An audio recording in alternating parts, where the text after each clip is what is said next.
The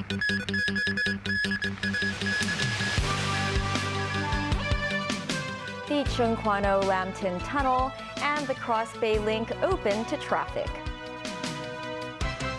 Cyclists and pedestrians also try out the new bridge.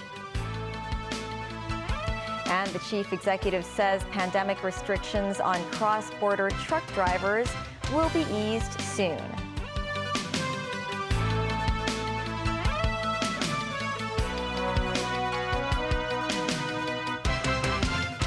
Hello and happy Sunday.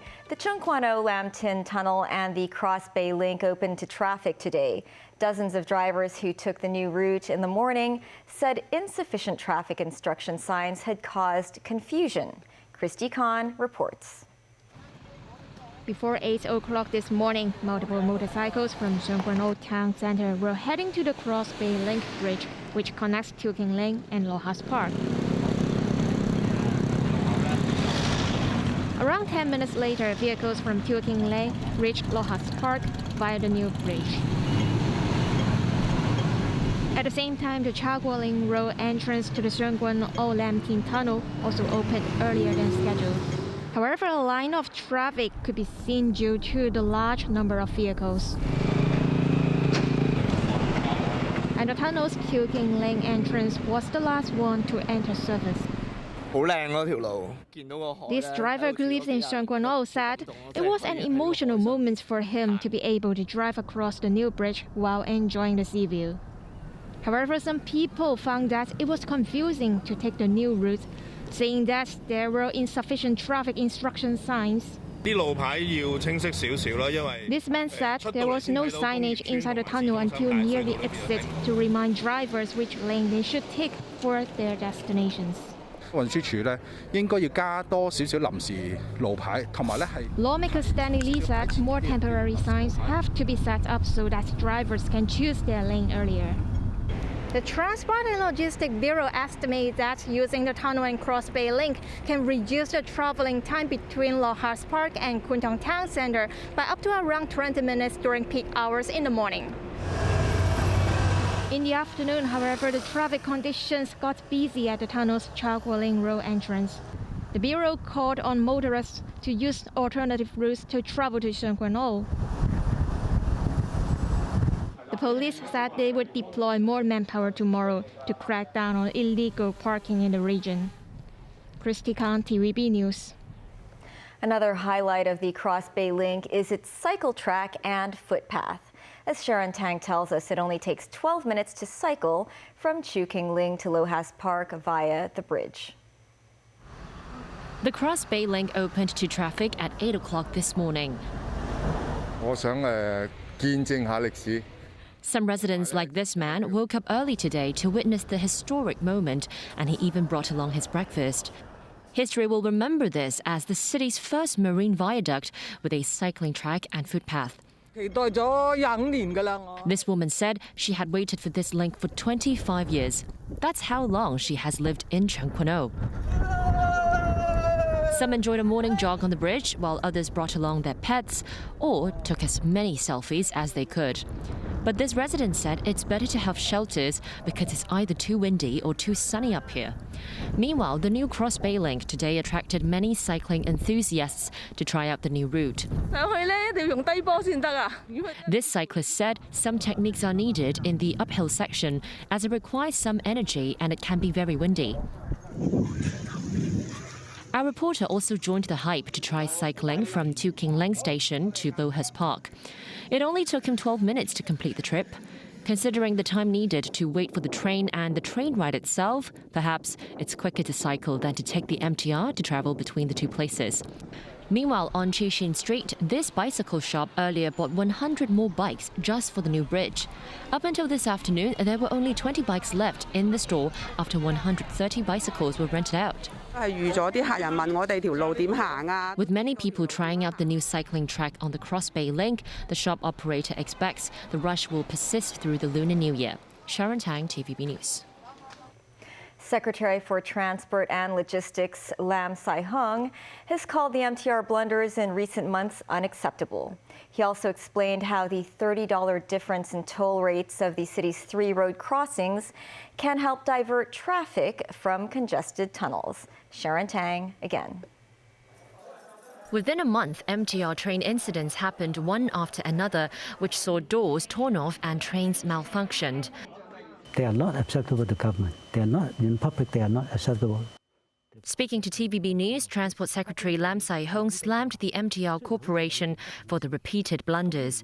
But he explained why it's fine for the rail operator to conduct investigations on its own. Some of the lines are nearly 50 years old. So there is a scope to review the asset management as well as the management regime, how to do the management, how to do the maintenance to some, we call it the aging infrastructures, aging facilities. So this is a good way to have a holistic review of how the assets are going to be placed. This is the right way to move. And of course, government will closely monitor the progress and the outcome of this study or review, and will urge MTRCL to implement the recommendations.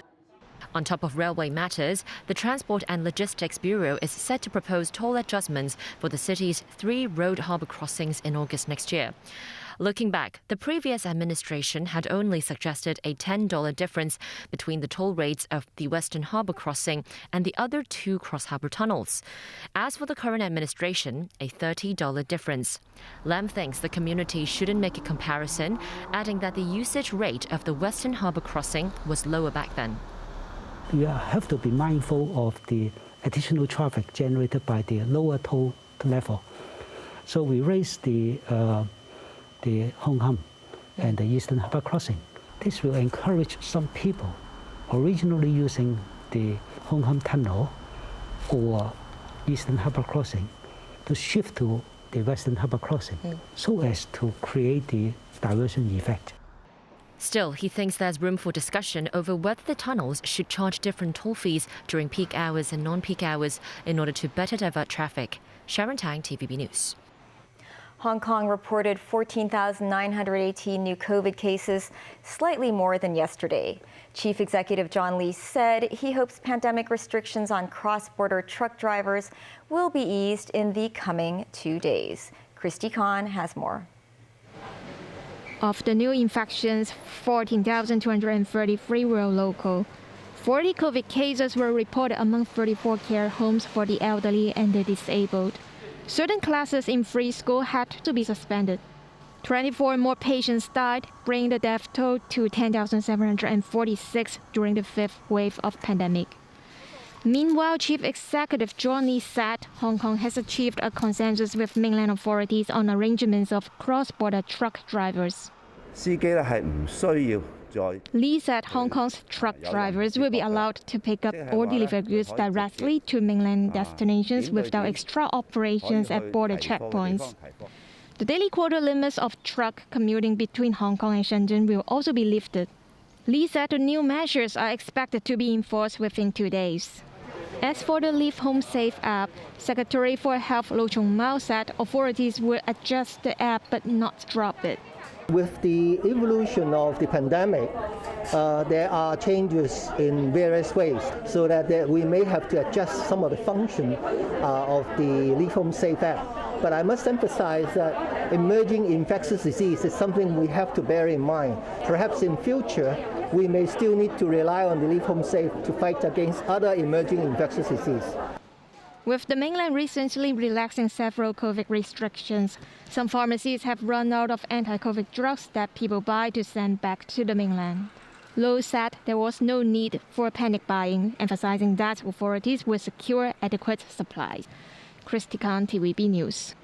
The Commissioner's Office of the Chinese Foreign Ministry in Hong Kong released a statement Sunday criticizing comments by the U.S. State Department and U.S. Congressman on media tycoon Jimmy Lai's fraud case. Lai has been sentenced to 5 years and 9 months in prison for fraud over Apple Daily's office use. Later, a spokesman of the U.S. State Department said it was a grossly unjust outcome of Jimmy Lai's latest trial sentencing, adding that the result is neither fair nor just. A spokesperson said Lai's case is an ordinary criminal case, and it shouldn't have been interpreted as undermining press freedom in the city.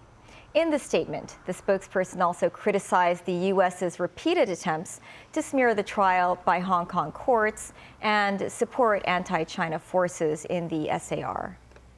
British health unions have offered to suspend a wave of planned strikes in health services over Christmas and the New Year if the government agrees to open serious discussions over pay.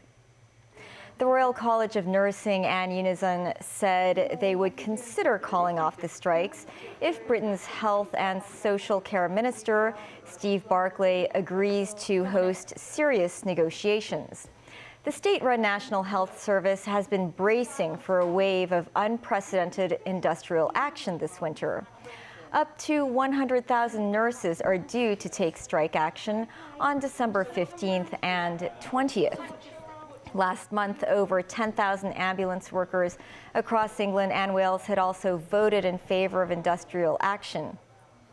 Inflation has soared in Britain this year, causing a cost of living crisis that came in the wake of Russia's invasion of Ukraine. German police in the eastern city of Dresden ended a hostage-taking that saw the suspect dead after killing his mother. The 40-year-old man is believed to have killed his mother in an apartment building before taking 2 hostages at a shopping mall in the city center. He later died of injuries sustained during the successful attempt to free the hostages. Authorities, though, were still urging people to avoid the city center and the Christmas market. Police didn't confirm whether he killed himself or was killed during the operation. Earlier, Radio Dresden reported a man had tried to enter the building where the broadcaster is based and fired several shots before fleeing. And still ahead, the winners of this year's Nobel Peace Prize blast Putin's invasion of Ukraine. Peru's new president swears in her new cabinet. And in Japan, a new law that targets Unification Church fundraising abuses.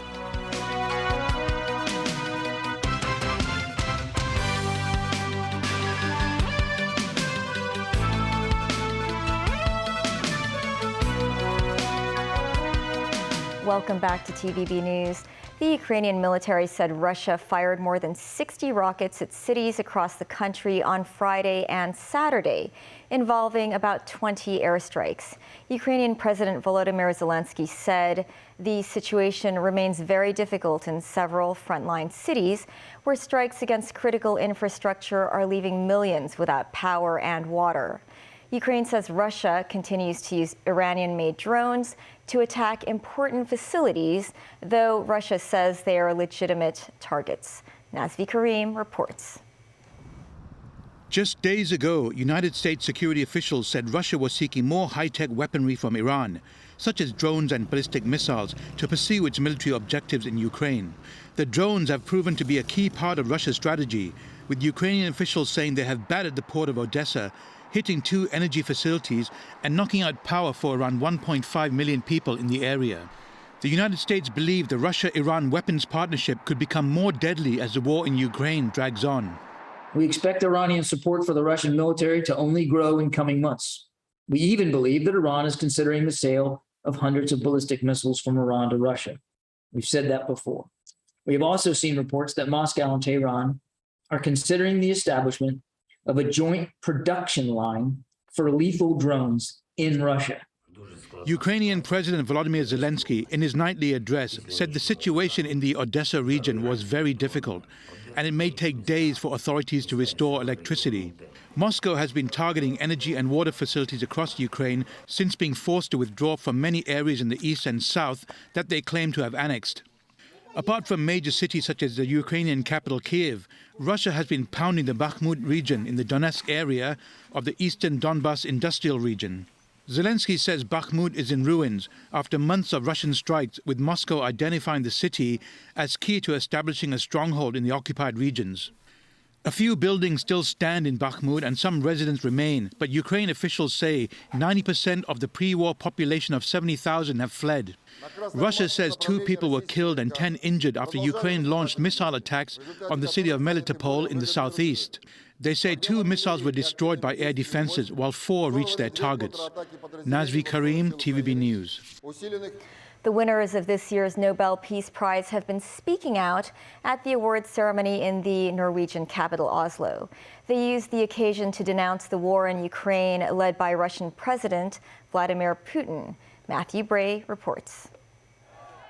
The co-winners of the Nobel Peace Prize are Alexander Matvichuk of Ukraine's Center for Civil Liberties, the Russian human rights group Memorial, and imprisoned Ales Bialyatsky, the head of the Belarusian rights group Vyazna. The ceremony took place in Oslo City Hall in the presence of King Harold and Queen Sonia. The triple award was seen as a strong rebuke to Putin and its satellite proxies like Belarus. And the world needs those admirable individuals and groups of people who at great personal sacrifice challenge repressive authorities and stand up against aggression in pursuit of democracy, human rights and peace. Депортації, фільтраційні табори. Matvichuk, the human rights lawyer of Ukraine's Center for Civil Liberties, characterized the war in the country as not a war between 2 states, but of 2 systems, authoritarianism and democracy. And she rejected calls for any political compromise that would let Russia retain some of the illegally annexed territories. She repeated her earlier call for Putin and Belarus leader Alexander Lukashenko to face an international tribunal. And there were marked differences between the 3 Nobel laureates. Matvichuk specifically declared that the Russian people will be responsible for this disgraceful page of their history and their desire to forcefully restore the former empire. Natalia Pinchuk, the wife of jailed Belarus rights leader Bialyatsky, accepted the award on his behalf. In remarks delivered by his wife, he likened the whole of Belarus to a giant prison. Thousands remain jailed in Belarus after protests following a fraud-tainted election that let Lukashenko stay in power to this day. Pinchuk went on to cast Lukashenko as a tool of Putin, adding that Moscow wants Ukraine in the same mold as Belarus, a dependent dictatorship. Jan Rachinsky spoke on behalf of Memorial, one of Russia's oldest human rights groups, shut down in 2021 by Russia's Supreme Court. Today's sad state of civil society in Russia is a direct consequence of its unresolved past, he said. He denounced the Kremlin's attempts to denigrate the history and independence of Ukraine, but rejected any notion of national guilt. Matthew Bray, TVB News. Peru's new president, Dina Boluarte, swore in her new cabinet Saturday against a backdrop of protests around the country. This after the ousting of Pedro Castillo, who was democratically elected. Boluarte took office after Castillo was sacked by Congress on Wednesday and later arrested on rebellion and conspiracy charges. She became Peru's first female head of state and asked each cabinet minister not to be corrupt while in office. She will remain in office until 2026 if no elections are called. However, as she unveiled a centrist government, demonstrators were calling for her resignation and for new elections. Before being ousted, Castillo stunned the country by ordering the dissolution of Congress in an attempt to stop a third impeachment attempt against him. Japanese Prime Minister Fumio Kishida has hailed breakthrough bipartisan efforts in enacting a law to restrict religious and other groups from soliciting malicious donations. The law mainly targets the South Korea-based Unification Church, which has caused outrage in Japan because of its close ties to the country's governing Liberal Democratic Party. The group's links to the government came to the fore in July after the assassination of former Japanese leader Shinzo Abe. The new law allows believers, other donors, and their families to seek the return of their money and prohibits groups from soliciting funds by force, threats, or linking donations to spiritual salvation. Meantime, the annual Hong Kong International races took place at Sha Tin Racecourse today. Around 300 overseas jockeys and trainers flew into the city this year after the relaxation of anti-COVID measures. The Hong Kong International races was officiated by Chief Secretary for Administration Eric Chan. After easing the anti-COVID measures, visitors, including those who are Amber code holders, are allowed to eat and drink outdoors in the racecourse. That's the news. Thanks for watching. Pearl Magazine is up shortly. Bye for now.